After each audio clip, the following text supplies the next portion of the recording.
नमस्कार। कथा कहानी में आप सबका स्वागत है। कथा कहानी में आज प्रस्तुत है कृष्णकली उपन्यास का अध्याय 23। चलिए शुरू करते हैं।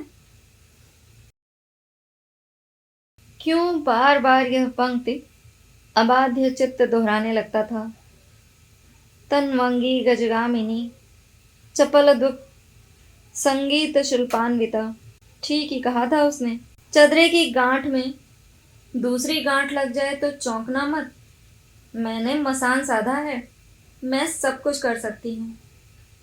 पार्श्व में सोई कुन्नी का नींद से ढुलकता माथा उसके कंधे से लग जाता तो नारी देह के परिमल से उसके नथुने फड़कने लगते। प्रेतलोक में भटकती अतृप्त आत्मा सी एक और भूली बिसरी सुगंध उसके दूसरे कंधे पर सिर रख देती। अंधकार में ही उसका हाथ घुटनों तक टिके उस प्राणविक चेहरे पर बिखरे बालों को सहलाने शून्य में फैला का फैला ही रह जाता। धन्य है हिंदू जाति जो मरे को भी पानी देती है।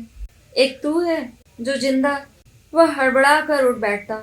ऐसे क्यों चौंक कर बैठ जाते हो जी? आधी रात को कभी कुन्नी झुंझला कर टोक देती। मुझे भी डरा दिया। नींद में चलने की आदत तो नहीं है? प्रवीर चुपचाप लेट जाता। नींद में चलने की उसे आदत थी। वह तो सामना बुलिस्ट बनी बड़ी दूर चली गई थी। एक बार और कुन्नी ने ऐसे ही फटकार दिया था। हनीमून के नए जोड़े को पांडे जी के मित्र मिस्टर कॉल ने अपनी कार थमा दी थी। प्रवीर स्वयं ड्राइव करता लौट रहा था। दिन भर फूल केसर की घाटियों में घूमकर सुगंध से लिपटी कुन्नी पति के पार्श्व में बैठी मीठे स्वर में गुनगुना रही थी। सिर पर बंधा रेशमी स्कार्फ उतारकर उसने खिड़की खोल दी थी। पहाड़ी हवा का एक थ्रिष्ट झोंका आकर उसके चेहरे पर बालों का गुच्छा फैला गया था। जंगली घाटी के वन फूलों की सुगंध से मत्त बनी मयूरी सहसा नवीन सहचर के अमानवीय गांधीर्य को चुनौती देने बिजली की तड़प से मुड़ कील पर धरे दो जोड़े पंजों पर झुक गई थी। हवा में उड़ती चंचल अलकावली दोनों हाथों पर फैल गई। क्षुधातुर तप्त अधरों के स्पर्श ने जैसे प्रवीर के हाथों पर दहकते अंगारे धर दिए।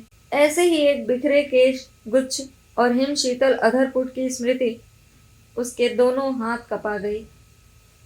पल भर को उसे लगा कि वह संतुलन खो बैठा है।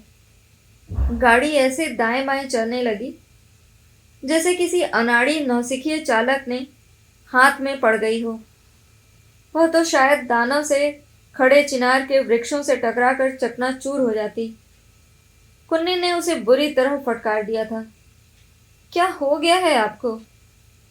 अभी गाड़ी टकरा दी थी, ठीक से चलाइए ना। प्रवीर बड़ी देर तक गुमसुम बना रह गया था।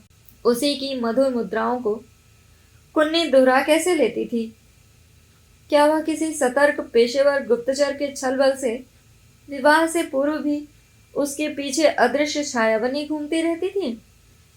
कभी कभी वह अपने चतुर प्रश्नों से किसी घाक क्रिमिनल लॉयर की ही दक्षता दिखा उसके चित्र को अपराधी बनाकर कटघरे में खड़ा कर देती और उसे लगता कि अपने लुभावने यौवन का उत्कोच देकर वह उसे देखते ही अप्रूवर बना देगी। एक बार तो वह महामूर्खता कर ही बैठा था। क्यों जी? आधी रात को वह उसके गले में अपनी सुडौल बाहें डालकर लिपट गई थी।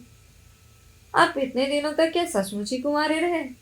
मैं मान ही नहीं सकती कि आप जैसे सुदर्शन पुरुष को देश विदेश की आधुनिकाओं ने ऐसे ही छोड़ दिया हो। शायद उस रात को वह दुस्साहसी दुरंत किशोरी के अभिसार की बात उगल ही देता, पर उसी क्षण उस अदृश्य छाया ने लपक कर उसका मुख बंद कर दिया था। मूर्ख कहीं के! ऐसी बातें सुनने पर क्या संसार की कोई भी पत्नी पति को क्षमा करेगी? उसी दिन से प्रवीर संभल गया था। दिल्ली जाने से पहले पांडे जी ने दामाद को एकांत में बुलाकर कई छोटे मोटे अनुभूत घरेलू नुस्खे थमा दिए थे। कभी कभी सोचने लगता हूँ कि तुम्हें दिल्ली बुलाकर मैंने ठीक नहीं किया। वे चिंतित स्वर में कहने लगे। देश की हालत तो देख ही रहे हो। अब किसको राज सिंहासन से नीचे घसीट कर हाथ में झाड़ू थमा दें, ठीक नहीं। प्रजातंत्र अब शासक वर्ग के लिए सजा तंत्र होकर रह गया है। सोचा चलने से पहले तुम्हें सावधान कर दूं। जमाना अब ऐसा आ गया है कि आईन कानून उठाकर ताक में धर ही राजदंड संभालना होगा। तुम तो खुद ही समझदार हो, पर इतनी सीख हमारी भी गांठ बांध लो। विशुद्ध कर्मकांडी अफसरशाही का युद्ध अब बीत गया है। अंग्रेजों के शासनकाल में सिफारिश की भी जाती थी तो उसमें भी एक शान रहती थी। और अब उसी दिन मेरा एक पुराना दोस्त मिला, ऊंचे विभाग का ऊंची कुर्सी पर बैठने वाला बड़ा ऊंचा अफसर। कह रहा था कि अब तो एक चपरासी की बदली के लिए भी मंत्री गिड़गिड़ाने लगे हैं। जितने स्तर की बेहूदगी की जाएगी उतना ही ऊंचा फल मिलेगा। प्रवीर को सिनेमा चलने के लिए कुन्नी पर्दे से झांक झांक कर 3 बार बुला गई थी, पर पांडे जी रंग में आ गए थे। शालीन कपड़े पहन आंखें झुकाकर चलने वाले नम्र राहगीर को अब कोई नहीं देखता, पर सड़क पर लेटकर नारे लगा प्रधानमंत्री की गाड़ी रोकने वाला नंगा निर्लज्ज व्यक्ति पल भर में मंत्री जी से भी अधिक प्रसिद्धि पा लेता है। क्यों? इसीलिए कि अब इस निराले प्रजातंत्र में न्यूसेंस वैल्यू बढ़ गई है। मैं सोचता हूं तुम सब समझ गए होंगे। Wish you a very very bright future. उन्होंने हंसकर जमाता के दोनों हाथ पकड़कर झुक झुक कर ऐसे हिला दिए थे जैसे कोई चतुर व्यवसायी अपने नए नए नियुक्त हुए सेक्रेटरी का स्वागत कर रहा हो। उस दिन श्वसुर से ही नहीं, कुन्नी से भी प्रवीर को विदा लेकर अकेले ही लौटना पड़ा। एक दिन के लिए मायके गई कुन्नी भी दुर्भाग्यवश पैर मुचकाकर वहीं रुक गई। पति को स्टेशन पर पहुंचाकर अश्रुसिक्त प्रथम विदा देने का उसका स्वप्न अधूरा ही रह गया। प्रवीर समय से कुछ पूर्व ही स्टेशन पहुंचकर पत्रिका लेने बुक स्टॉल पर खड़ा हो गया था। अचानक किसी ने पीठ पर हल्की दस्तक दी। वह चौंक कर मुड़ा। बड़ी देर से तुम्हें शैडो कर रही थी। कुछ कुछ पहचानी पकड़ में आ रहे चेहरे को प्रवीर ने गौर से देखा। कौन थी उसे शैडो करने वाली? लिपस्टिक से रंगे होठों के बीच दांत में ठुकी सोने की कील ने स्मृति द्वार का जंग लगा ताला सहसा खोल दिया। श्वसुर गृह में पहली बार मिली पांडे जी की गर्लफ्रेंड लॉरीन, कली की लॉरीन आंटी। प्रवीर चौंका। यहाँ क्या करने आई थी खूसट? कहीं पांडे जी ने ही उसे किसी स्मगल्ड पैकेट की दूती बनाकर तो नहीं भेजा था? कुछ देर तो पांडे तुम्हारे साथ थे। डर रही थी कि गाड़ी छूटने तक ही तुम्हें सी ऑफ ना करता रहे, पर उसका भी प्रबंध कर लिया था मैंने। तुम्हारे साथ चलने के लिए टिकट भी ले चुकी थी। वैसे इफ आई नो, पांडे गाड़ी छूटने तक खड़ा रहे, ऐसा पेशेंस उसमें नहीं है। लो, कह एक मोटा लिफाफा उसने प्रवीर का लटका हाथ एक प्रकार से खींच कर थमा दिया। आश्चर्य से प्रवीर गूंगा सा बन गया, पर आंखों ही आंखों में जैसे उसने पूछ लिया, कैसा लिफाफा दे रही हैं ये? किसका है? लेकिन वह रहस्यमय चेहरा क्या मदाम तुसाद का बनाया मोम का चेहरा बन गया था? उस निर्जीव चेहरे की एक भी दुरूह रेखा प्रवीर के पल्ले नहीं पड़ी। उसे चिट्ठी थमाते ही वह तेजी से अपनी ऊंची एड़ियां खटकाती स्टेशन के मुंड मेले में ऐसे विलीन हो गई जैसे कोई व्यस्त डाकिया हो। पता पढ़कर पाने वाले को पत्र थमाना ही शायद उसका काम था। पत्र किसका है, कहाँ से आया है, ये सिर्फ कहीं डाकिया मोल लेता है। गाड़ी आने में देर थी। बुक स्टॉल के ऊंचे तख्त पर टेक लगाकर उसने लिफाफा खोल दिया। नाम तो उसी का था। सुंदर गोल लिखावट के साथ ही परिचित मंद सुगंध गले में बाहें डालकर झूल गई। कि तुमने काबुल छोड़ दिया है ना? इसी से लंबा नाम अब मैंने छोटा बना लिया है। लॉरीन आंटी के लिए बहुत सारे कभी कभी भारी गोल्ड बार स्मगल किए हैं। मेरी इस हल्की चिट्ठी को वह निश्चय ही आसानी से स्मगल कर तुम तक पहुंचा देंगे। घबरा रहे हो कि कहीं बीच में ही चिट्ठी पढ़ न लें? तुम्हारे पांडे जी की मित्र है ना वो। पर ऐसी नहीं है मेरी लॉरीन आंटी। हर इतवार को गिरजाघर जाती हैं। उस दिन शरीर और आत्मा दोनों शुद्ध रखती हैं आंटी। कुछ बातों में पक्की क्रिश्चियन है वह। और सच्चा क्रिश्चियन कभी स्लाई नहीं होता। सोच रहे होंगे कि जा रही थी लंका और पहुंच गई इलाहाबाद। सीता को क्या स्वयं रावण कभी लौटा सकता है? मुझे भी वह लौटा लाया जिसने रावण के 10 मुंड चुटकियों में मसल कर रख दिए थे। अब मैं नास्तिक नहीं हूं कि अम्मा के साथ मंदिर भी जाती हूँ। 1 महीने से अम्मा भी यही है। गई थी यही सोचकर कि सब रिश्ते नाते तोड़कर कभी वापस नहीं लौटूंगी। पर सिर मुड़ाते ही ओले पड़ गए। ट्रेन में मिल गई तानी मौसी और उनके ऐसे सिद्ध स्वामी जिन्हें देखकर शायद तुम भी चलती ट्रेन से कूद पड़ते, या क्या पता शायद वे ही तुम्हें देखकर कूद जाते। पता नहीं क्यों उनकी बातों में मुझे तुम्हारे गृह कलंक की दुर्गंध आई। चटपट एक अनजान स्टेशन पर उतर गई। सोचा था दूसरी गाड़ी से चली जाऊंगी, किया भी यही। पर एक ही मारात्मक भूल कर बैठी। जिस गाड़ी में चढ़कर बैठ गई उसके कलमुहे इंजन का मुंह किधर है ये नहीं देखा। बड़ी देर बाद समझ में आया जिन स्टेशन की सीढ़ियां चढ़ती कुछ घंटे पहले गई थी उन्हीं सीढ़ियों से एक बार फिर नीचे उतर रही हूं। तब क्या विधाता मुझे जानबूझकर कलकत्ता खींच रहा था? हड़बड़ाहट में चंद्रनगर में उतर गई। जब लॉरीन आंटी की नौकरी में थी तब मेरा यही महत्वपूर्ण हेडक्वार्टर था। लॉरीन आंटी का भाई सिम्पसन वहीं रेल विभाग में डीलक्स ड्राइवर था। वहां पहुंची तो स्नेही दंपत्ति ने मुझे बड़े प्यार से रोक लिया। कभी उनके आतिथ्य का मैंने एक एक भारी गोल्ड बार देकर मूल्य चुकाया था। इस बार खोखली हूं ये शायद उन्होंने भी समझ लिया। इसी से आतिथ्य की पकड़ कुछ कुछ ढीली पड़ने लगी। तीसरे ही दिन मुझे बुखार आ गया। फिर सर्वांग में असह्य पीड़ा। मिसेस सिम्पसन को भय था मुझे कहीं चेचक न हो। उनके पास पड़ोस में महामारी मत्त नर्तन कर रही थी। पर मेरी महामारी उससे कहीं अधिक भीषण निकली। मुझे न जाने किस इंट्यूशन ने चौकन्नी कर दिया। ये पीड़ा और ऐसा मदहोश बनाने वाला विषम ज्वर साधारण नहीं हो सकता। लगता था एक बार फिर तुम्हारी बाहों में जमरन सिमट गई हूं और पूरी देह धधकने लगी है। तुम्हें एक बार फिर देखना चाहते हो। जानते हो क्यों? इस बार मैं ससुराल जा रही हूँ। अब तुम्हारी थैली के मेवे छीन कर नहीं खाऊंगी। क्या एक बार आ पाओगे? मूर्ख डॉक्टर सोचते हैं मुझे कुछ पता नहीं है, पर बंबई के टाटा कैंसर अस्पताल में लोग हनीमून मनाने नहीं जानते, इतना मैं भी जानती हूँ। कुछ ही महीनों में मुरब्बे के लिए गोदे गए आंवले सी ही गोद दी गई हूँ। कभी मेरी हड्डियों से मज्जा कुरेद कर और कभी पानी बन रहे मेरे निर्दोष रक्त को सिरिंज से खींच जब डॉक्टर देखने लगते हैं तो मुझे हंसी आती है। ठीक जैसे कोई चतुर ग्राहक बेईमान ग्वाले के दूध की जांच कर रहा हो कि कितना पानी मिलाया गया है।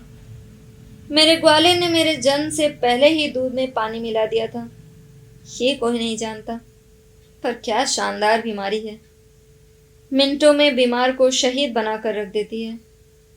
जहां से निकली हूं वहीं लोगों की आंखों में मिल्क ऑफ ह्यूमन काइंडनेस झलकने लगता है, जैसे अर्थी में बंधी कोई जवान लाश निकल रही हो।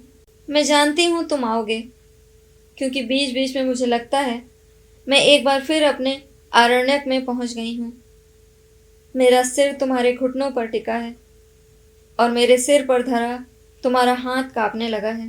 प्रयाग स्टेशन पर उतरना, जंक्शन पर नहीं, और फिर किसी भी रिक्शे वाले से कहना तुम्हें ईसाई टोले की मोटी मेम के यहाँ जाना है, तुम्हें पहुंचा देगा। लंबी चिट्ठी के अंत में किसी का नाम नहीं था। प्रवीर की गाड़ी आकर कब की जा चुकी थी। कुछ देर तक वह चिट्ठी हाथ में लिए पुत सा खड़ा ही रहा, फिर दृढ़ कदमों से टिकट घर की ओर बढ़ गया। स्ट्रेची रोड के उस बंगले तक पहुंचने में जैसे उसे पूरा बरस लग गया था। जिस स्टेशन पर गाड़ी देर तक रुकती, वह अधैर्य से झुंझला उठता। धीरे धीरे सामान उतारते अनजान यात्रियों पर उसे ऐसा क्रोध आता कि धक्का मारकर उन्हें उतारकर गाड़ी को तेजी से भगा ले चले। एक ही सज्जा के एक कतार में गमले से सजे बंगलों में आंटी का बंगला ढूंढने में उसे कोई दिक्कत नहीं हुई। फूलदार एप्रन का हौदा लगाए छोटी मोटी मस्त हस्तिनी सी आंटी बरामदे में एक लंबे बांस का झाड़ू बांध मकड़ी के जाले गिरा रही थी। उस विराट शरीर के क्षेत्रफल की गणना से प्रवीर सहम गया। लगता था बेडोल शरीर का क्षितिज दृष्टि की पकड़ में आ ही नहीं सकता। अनजान होने पर वह बांस नीचे पटक नाक पर बंधा रुमाल का नकाब खोल ठुमक हंसती प्रवीर का स्वागत करने ऐसे बढ़ाई जैसे उसे बरसों से जानती हूं। प्रवीर का माथा एक बार फिर ठनका। कहीं उसे बुद्धू तो नहीं बना गई थी कली। मेजबान के इस खिले हंसमुख चेहरे को देखकर तो कहीं नहीं लगता कि भीतर कोई मृत्युशत शैया पर पड़ी है। आइए आइए, अभी अभी फल का रस पिलाकर सुला आई हूं। वैसे कैप्सूल का असर मुश्किल से 25 मिनट रहता है। वहीं चलेंगे क्या? प्रवीर उसका स्वाभाविक स्वागत देखकर दंग रह गया। यह भी नहीं पूछा कि कौन है, कहाँ से आया है। रिक्शा से ऐसे सामान उतरवा लिया जैसे वह कोई बहुत प्रतीक्षित लुभावना पाहुना हो। दूसरे ही क्षण वह संकोच से गड़ गया। हो सकता है कली उसे सब कुछ बता चुकी हो। वहीं चलेंगे ना? फिर बिना उसके उत्तर की प्रतीक्षा किए वह साफ सुथरे छोटे कमरों से पथ दिखाती उसे भीतर ले चली। स्थूल शरीर के अनुपात में चीनी सुंदरियों के से बांधकर बरबस छोटे बनाए गए उसके छोटे छोटे पैर लाल मखमली बेड स्लीपरों में बिल्ली के से पंजे धर रहे थे। प्रवीर का कलेजा धड़क कर मुंह को आ गया। चेहरा पल भर को लड़कियों की सी वृणा से रंग कर ऐसे लाल पड़ गया जैसे उस मोटी मेम ने उसकी एक एक धड़कन सुन ली हो। पलंग पर सो रही कली के सिरहाने पर धरी कुर्सी पर प्रवीर को बैठने के लिए हाथ का मूक संदेश देकर वह फुसफुसाई, यहाँ बैठिए, अभी जाग जाएगी, मैं चाय ले आऊं। फिर पल भर को वह टेढ़ी गर्दन कर दोनों को ऐसी मुग्ध दृष्टि से देखने लगी जैसे किशोरावस्था में पढ़े गए अपने किसी प्रिय रोमांटिक उपन्यास का सबसे रोचक परिच्छेद दोबारा पढ़ रही हो। प्रवीर कुछ पूछता इससे पहले ही वह चाय लेने चली गई। उसे कली के साथ एकांत में वो क्या जानबूझकर ही छोड़ गई थी? तकिए पर पड़े कमनीय सुप्त चेहरे को प्रवीर ने ध्यान से देखा। क्या सचमुच ही ऐसा घातक रोग व्याल उस चंदन विटप से लिपट गया होगा? गुलाबी नाइटी की लेस ने देवदूत से निष्पाप चेहरे को पंखुड़ियों सा घेर लिया था। विषम ज्वर की व्यथा ने ही उसे शायद घिस कर रख दिया था। लग रहा था कोई 10-12 साल की अबोध बालिका थक कर सो रही है। नन्हे वक्षस्थल पर धरी दो दुर्बल कलाइयां उठ उठ कर प्रकंपित श्वास निश्वास के साथ गिर रही थीं।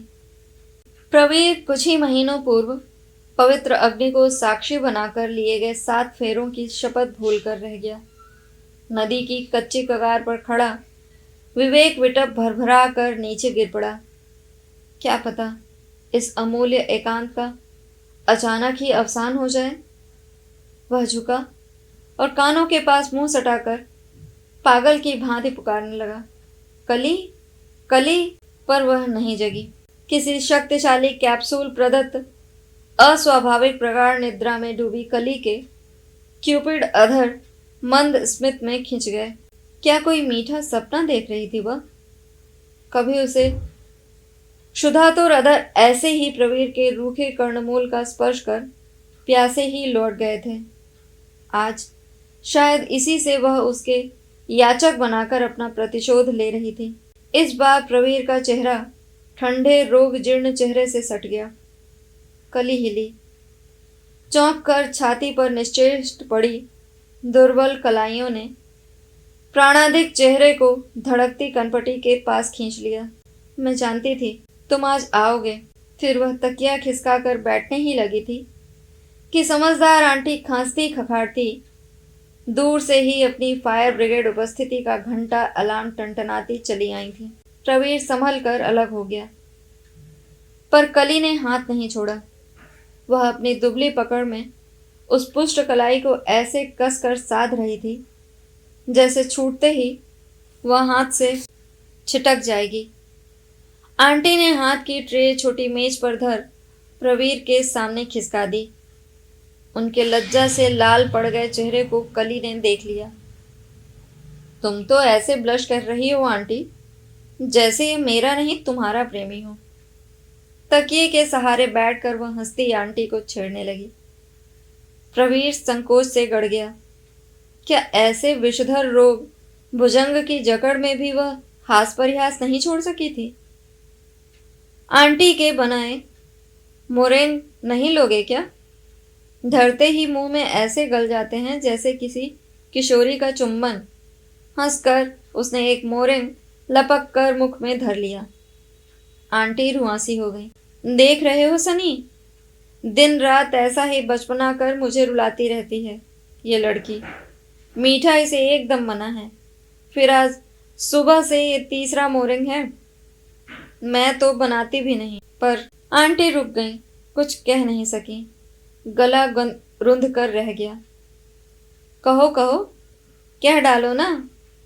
कली की बड़ी आंखें क्या उस घातक रोग ने ही कानों तक खींचकर और बड़ी कर दी थी?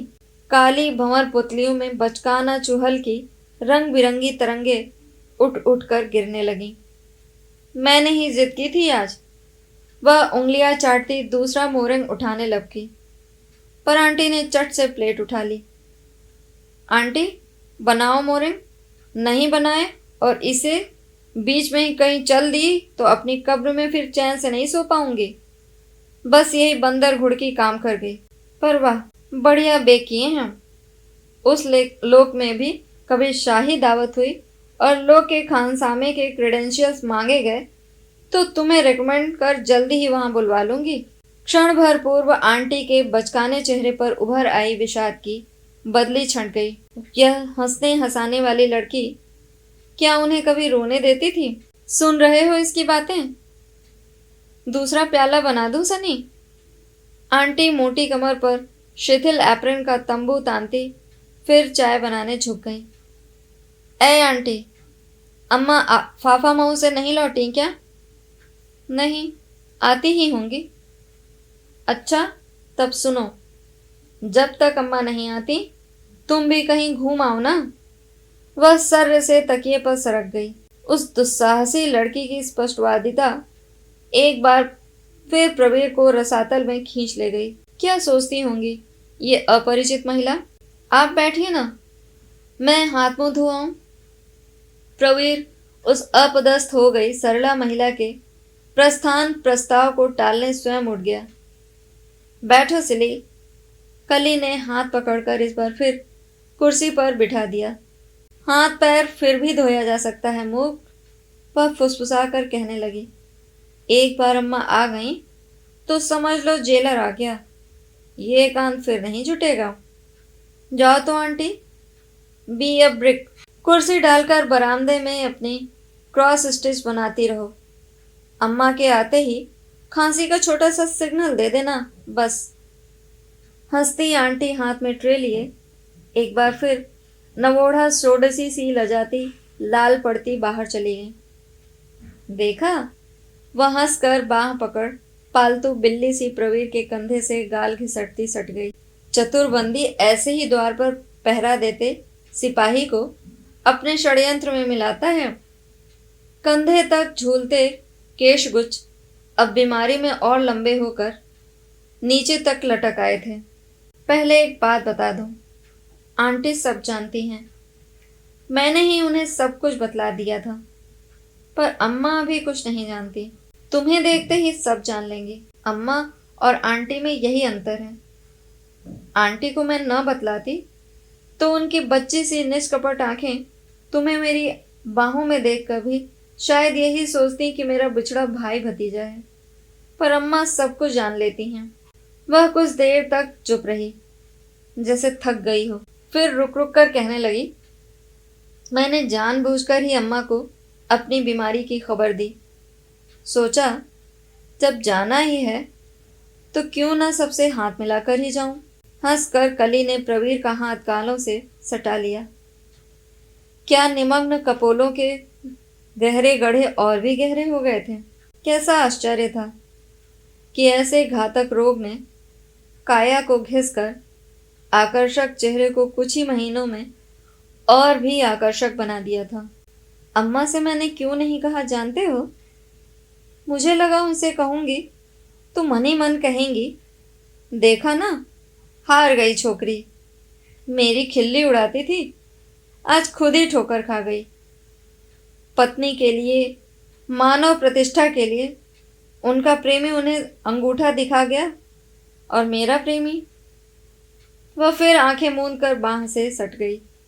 इसके साथ ही कृष्णकली उपन्यास का अध्याय 23 यहीं पर समाप्त होता है। अगले अध्याय के साथ जल्दी ही आपके समक्ष उपस्थित होंगे। तब तक के लिए नमस्कार।